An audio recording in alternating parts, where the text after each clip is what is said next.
Hello student, ছাত্রমিত্র mathematics. এখন যেমন অঙ্কটা সলভ করছি নবম শ্রেণী কোষে দেখি 21। এখানে 6 দাগের অঙ্ক আমরা সলভ করব। 6-এর একের অঙ্কটা বলা আছে যদি log x plus y by 5 equals to half log x plus log y হয়, তাহলে দেখাতে হবে যে x by y plus y by x equals to 23।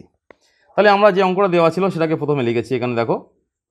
এবার কি করব, উভয় পক্ষে ক্যালকুলেশন করব, করে আমরা এটা প্রমাণ করব। তাই 2 log x plus y by 5 equals to log x, এই যে দুইটা ছিল কোনাকুনি আমরা ওপরে গুণ করেছি।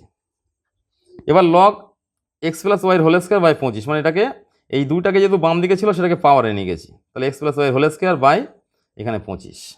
এখানে এটা যোগের আকারে ছিল, বেসটা মানে কিছু নেই মানে 1 ধরছি, তাহলে এটা গুণের আকার হলো।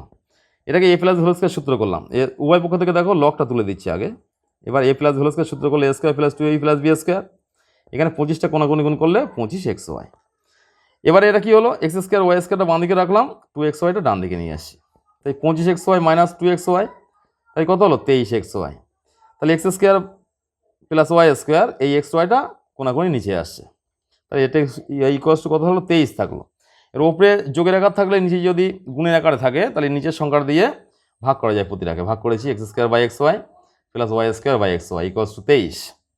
এখানে এক্স কেটে যাচ্ছে, তো এক্স বাই ওয়াই, ওয়াই কেটে যাচ্ছে, y by x equals to কত 23। তাই আমাদের 23 প্রমাণ করতে বলা হয়েছিল, এটা সমান 23। দেখো আমরা x by y plus y by x সমান 23 সেটা প্রমাণ করলাম। তাই কত সহজ পদ্ধতিতে অঙ্কটা সলভ করেছি।